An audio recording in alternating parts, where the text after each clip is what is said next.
Hi friends, ಎಲ್ಲರಿಗೂ ನಮಸ್ಕಾರ. Welcome back to my YouTube channel tasty tales by Mala.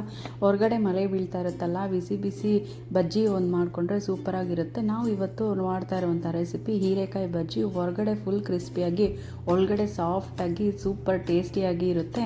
ಹಾಗಾದರೆ ಬನ್ನಿ ಈ ಬಜ್ಜಿ ಮಾಡೋದು ಹೇಗೆ ಅಂತ ನೋಡೋಣ. ಈ ಹೀರೆಕಾಯಿ ಒಂದು ವಾರಕ್ಕೆ 1-2 ಸರಿ ತಿನ್ನೋದ್ರಿಂದ ನಮಗೆ ಬಾಡಿಯಲ್ಲಿ ಐರನ್ ಕಂಟೆಂಟ್ ಕೂಡ ಜಾಸ್ತಿ ಆಗುತ್ತೆ. ಹಾಗಾದರೆ ಹೀರೆಕಾಯಿ ಬಜ್ಜಿಗೆ ಏನೇನು ಪದಾರ್ಥಗಳು ಬೇಕು ಅಂತ ನೋಡೋಣ ಬನ್ನಿ. ಹೀರೆಕಾಯಿ ಬಜ್ಜಿ ಮಾಡೋದಕ್ಕೆ ನಾವು ಒಂದು ಬೌಲ್ ತಗೊಂಡು 1-1.5 ಕಪ್ಪಷ್ಟು ನಾವು ಕಡಲೆ ಹಿಟ್ಟನ್ನು ಸೇರಿಸ್ಕೊಳ್ತಾ ಇದ್ದೀವಿ. 150 ಗ್ರಾಮ್ಸ್ ಇರುತ್ತೆ, 150 ಗ್ರಾಮು ಕಡಲೆ ಹಿಟ್ಟನ್ನ ಸೇರಿಸ್ಕೊಂಡು ಕ್ರಿಸ್ಪಿಗೋಸ್ಕರ 1 ಟೀ ಸ್ಪೂನಷ್ಟು ಅಕ್ಕಿ ಹಿಟ್ಟನ್ನು ಸೇರಿಸ್ಕೊಳ್ತಾ ಇದ್ದೀನಿ. ಮತ್ತು ನಾವು ರುಚಿಗೆ ತಕ್ಕಷ್ಟು 1 ಟೀ ಸ್ಪೂನಷ್ಟು ಸಾಲ್ಟನ್ನು ಸೇರಿಸ್ಕೊಳ್ತಾ ಇದ್ದೀನಿ, ಉಪ್ಪು ಹಾಕ್ಕೊಳ್ತಾ ಇದ್ದೀನಿ.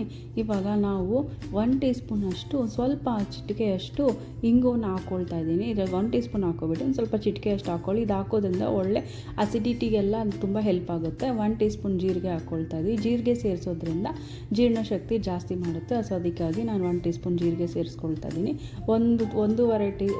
ಅರ್ಧ ಟೀ ಸ್ಪೂನಷ್ಟು ನಾನು ಅಚ್ಕಾರದ ಪುಡಿನ ಸೇರಿಸ್ಕೊಳ್ತಾ ಇದ್ದೀನಿ. ನೀವು ಖಾರ ನೋಡ್ಕೊಂಡು ಅಡ್ಜಸ್ಟ್ ಮಾಡ್ಕೊಳ್ಳಿ. ಮತ್ತು ನೀರನ್ನು ಅಡ್ಜಸ್ಟ್ ಮಾಡಿಕೊಂಡು ಒಂಚೂರು ಗಂಟು ಇಲ್ದಿರ ನೀಟಾಗಿ ಸ್ಮೂತಾಗಿ ನಾವು ಬಜ್ಜಿ ಹೇಗೆ ಹಿಟ್ಟು ಕಲಿಸ್ಕೊಳ್ತೀವಿ ಅದೇ ಥರ ಈ ಥರ ಹಿಟ್ಟು ಕಲಿಸ್ಕೊಂಡು ಇದನ್ನು ಸೈಡ್ಗೆ ಇಟ್ಕೊಳ್ಳಿ. ನಾನು ಹೀರೆಕಾಯಿ ಒಂದು ಅರ್ಧ kg ತೊಗೊಂಡಿದ್ದೀನಿ. ನಾನು ಇದು ಕಹಿ ನೋಡ್ಕೊಂಡು ಅಡ್ಜಸ್ಟ್ ಮಾಡ್ಕೊಳ್ಳಿ. ನೀವು ಕಹಿ ಇದ್ದರೆ ಹಾಕ್ಕೊಳ್ಳೋಕೆ ಹೋಗಬೇಡಿ. ಕಹಿ ಇಲ್ದಿರೋದು ಈ ಥರ ನೀಟಾಗಿ ವಾಶ್ ಮಾಡಿಕೊಂಡು ಸ್ಲೈಸ್ ಮಾಡ್ಕೊಳ್ಳಿ. ರೌಂಡ್ಗೆ ನಿಮ್ಗೆ ಯಾವ ಥರ ಬೇಕಾದರೂ ಮಾಡ್ಕೋಬೋದು. ನಾನು ಈ ಥರ ರೌಂಡಾಗಿ ದೊಡ್ಡದಿರೋದು ತೊಗೊಂಡಿದ್ದೆ, ಯಾಕಂದರೆ ತುಂಬ ಚೆನ್ನಾಗಿ ಕಾಣುತ್ತೆ. ಸ್ಲೈಸ್ ಸರಿಯಾಗಿ ಬಂದಿಲ್ಲ, ಅದನ್ನು ತೆಗೆದುಬಿಡಿ. ಚೆನ್ನಾಗಿ ಬಂದಿರೋ ಸ್ಲೈಸನ್ನೆಲ್ಲನೂ ಇಟ್ಕೊಂಡು ನಾನೊಂದು ಅರ್ಧ kg ನಾನೊಂದು 20-30 ಸ್ಲೈಸ್ ಬಂದಿದೆ ನನಗೆ.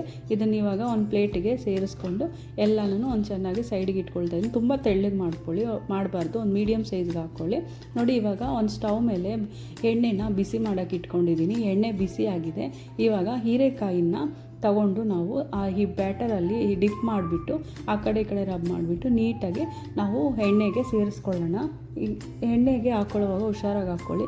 ಎಣ್ಣೆಗೆ ಮೀಡಿಯಮ್ ಫ್ಲೇಮಲ್ಲಿ ಇಟ್ಕೊಳ್ಳಿ, ತುಂಬ ಹೈ ಫ್ಲೇಮಲ್ಲಿ ಇಟ್ಬಿಡಬೇಡಿ. ಮೀಡಿಯಮ್ ಫ್ಲೇಮ್ ಇಟ್ಕೊಂಡು ಡೀಪ್ ಫ್ರೈ ಮಾಡ್ಕೊಳ್ಳಿ. ಆ ಕಡೆ ಈ ಕಡೆ ಎಲ್ಲನೂ ಸೇರಿಸ್ಕೊಂಡು ಈ ಚಳಿಗೆ ಸೂಪರಾಗಿರುತ್ತೆ. ಜಸ್ಟ್ ಒಂದು 10 ನಿಮಿಷದಲ್ಲಿ ನಾವು ಈ ಬಜ್ಜಿನ ರೆಡಿ ಮಾಡ್ಕೊಂಡು ಬಿಡ್ಬೋದು. ಮೀಡಿಯಮ್ ಫ್ಲೇಮಲ್ಲಿ ಇಟ್ಕೊಂಡು ಆ ಕಡೆ ಈ ಕಡೆ ಫ್ರೈ ಮಾಡಿಕೊಂಡು ಗೋಲ್ಡನ್ ಬ್ರೌನ್ ಕಲರ್ ಬಂದಮೇಲೆ ಎಲ್ಲನೂ ಆ ಕಡೆ ಈ ಕಡೆ ಒಂದು ಸರಿ ತಿರುಗಿಸ್ಕೊಳ್ಳಿ. ಎಲ್ಲ ಕಲರ್ ಎಲ್ಲ ಚೆನ್ನಾಗಿ ಅಡ್ಜಸ್ಟ್ ಆಗಿದೆಯಲ್ವ, ನೀಟಾಗಿ ಬೆಂದಿದೆ ಅಂತ ಗೊತ್ತಾಯ್ತಲ್ಲ. ಇವಾಗ ಇದನ್ನೆಲ್ಲ ತಗೊಂಡು ಒಂದು ಪ್ಲೇಟಿಗೆ, ಟಿಶ್ಯೂ ಇರೋ ಪ್ಲೇಟಿಗೆ ನಾವು ಸರ್ವ್ ಮಾಡ್ಕೊಳ್ಳೋಣ. ಒಂದೊಂದಾಗಿ ಎಣ್ಣೆ ಎಲ್ಲ ಬಿಡಬೇಕು, ಆ ಥರ ಮಾಡ್ಕೊಳ್ಳಿ. ತುಂಬ ಸಡನ್ನಾಗಿ ಎತ್ಬಿಟ್ರೆ ಎಣ್ಣೆ ಎಲ್ಲ ಬಂದುಬಿಡುತ್ತೆ.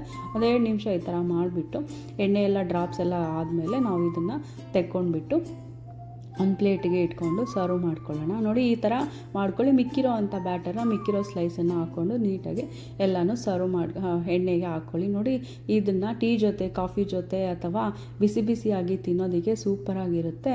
ಇದೇನಾದರೂ ನಿಮ್ಗೆ ಈ ಬಜ್ಜಿ ವಿಡಿಯೋ ಇಷ್ಟ ಆಯಿತು ಅಂದರೆ ನಮ್ಮ ವಿಡಿಯೋನ ಲೈಕ್ ಮಾಡಿ, ಶೇರ್ ಮಾಡಿ, ಕಮೆಂಟ್ ಮಾಡಿ, ಸಬ್ಸ್ಕ್ರೈಬ್ ಮಾಡೋದು ಮಾತ್ರ ಮರಿಬೇಡಿ. ನಮ್ಮ ವಿಡಿಯೋನ ಇಷ್ಟವರೆಗೂ ನೋಡೋದಕ್ಕೆ ತುಂಬ ಥ್ಯಾಂಕ್ಸ್.